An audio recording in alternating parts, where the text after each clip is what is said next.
When I first jumped into Ender Magnolia last month, I said I had trouble really getting invested into Metroidvanias when I picked them up. Something about these style of games that if they don't click with me, I just can't force myself to play through them, which I really thought was going to happen with Magnolia as well, but instead, Magnolia ended up being one of my favorite Metroidvanias I've ever played.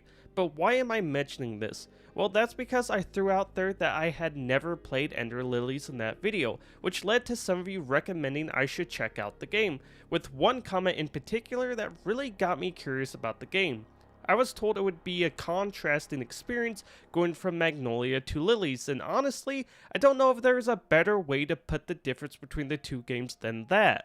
After experiencing the design choices of Magnolia, going back to play Lilies felt like jumping into a rough draft for a script, with the sequel being that script fully realized. But sometimes you look back at that rough draft and wonder if it was actually better, which is how I'm feeling with Lilies. There is so much about the game that clearly got improved in the sequel, it would be hard to say that Magnolia isn't better on paper, but after exploring every single inch of Ender Lilies and getting every achievement, I walked away feeling like I didn't just play one of my favorite Metroidvanias, I walked away feeling like I just played one of my favorite games, which I never expected. And I need to also say now before going further, there will be heavy spoilers in this video, so this is your warning. But with that said, the first aspect I enjoyed in Ender Lilies more than Magnolia was the combat. I know that probably sounds crazy since the combat systems are pretty identical, but there was a certain level of satisfaction I got from Ender Lilies combat that I didn't get from Magnolia's. While Magnolia kind of had a more free-form feeling to its combat thanks to being able to use multiple abilities at once, and also just having a lot more abilities that were useful gameplay-wise compared to Lilies, Lilies felt a lot more grounded and punishing when attacking enemies, especially the bosses. It was like when I made a mistake against them, I truly felt it, the biggest being whenever I missed time to dodge, since you can take damage in this one when making contact with enemies compared to Ender Magnolia. It really made positioning and timing dodges feel much more impactful to the overall combat experience, while also giving a stronger feeling of skill to me as a player. Then to add to that, just the feeling of Lily's left to right movement and dashing just felt so much faster compared to Lilac's, which could be in my head, but I jump between the two games and I really feel this is the case, though like I mentioned before, I do feel a lot of the abilities in Lily's are just not very useful, which is a shame, since Ender Lilies actually gives you 6 abilities to use compared to Magnolia that has 4, so you have a little more variety at a surface level, though not every spirit in Lilies has a special attack like Magnolia, and also most of them have limited uses, so you need those extra slots for when you're out exploring, since there is a good chance you will run out of uses for a spirit. But like I said, most of these spirits aren't very useful, and because of the limited uses, at least for me, caused me to kind of hyper-focus on the spirits I found to be the most useful, and led to me not experimenting as much as I did in Magnolia with combinations. Also, another thing that kind of didn't help with that either was the enemy variety. The enemy variety is not great and was probably the biggest letdown of the entire game for me. These enemies never made me feel like I had to switch up my playstyle to deal with them, though Ender Lilies did more than make up for this with its stellar boss fights. I really enjoyed the boss fights top to bottom way more compared to Ender Magnolia. Definitely when it came to the final boss. This boss made me feel like I was fighting Sigma's final form again in Mega Man X. Really enjoyed this fight way more than Magnolia's final boss, and I really liked the challenge of it having a phase 2 when going for the true ending. Really made the accumulation of the journey through the game have a satisfying end, not to mention I found it much more interesting and much higher of a level I finished the game at compared to the sequel. I believe it was like a 30 level difference by the end of the journey through Ender Lilies compared to Magnolia.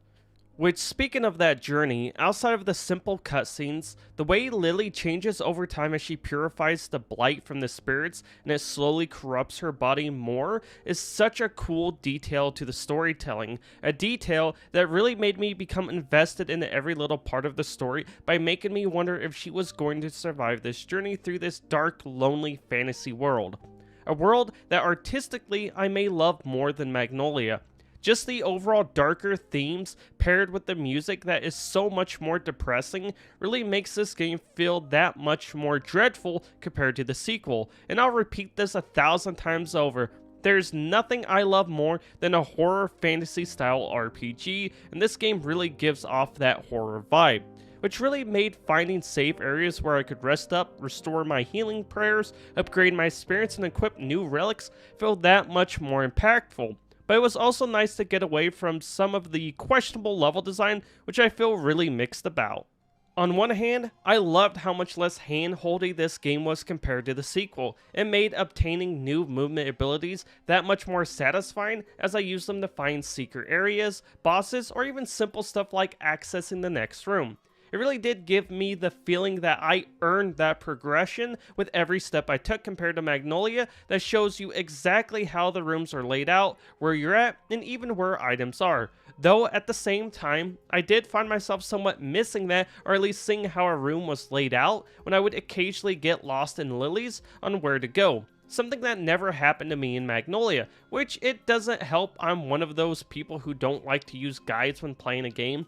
Not that I have anything against them, I just want to really get that experience that the devs intended for me as a player, though I probably did waste a good 2 hours of time just trying to figure out where to go, getting frustrated like an idiot because of this. Though, is it really a Metroidvania experience if that doesn't happen at least once in a while? Jokes aside, on a more serious note, what I didn't like about Lily's level design was how enemies are placed in these environments. It really felt like because of the limited enemy variety, the enemies were thrown around in a very haphazard kind of way, to where it just didn't mesh well in combination with the movement or combat through those environments. Not really sure how else to put it, but that's how I felt as I made my way through the game, mainly in the second half of the game where this really became apparent, which could be a strong reason why they removed contact damage in Magnolia, so this wouldn't be an issue in any way.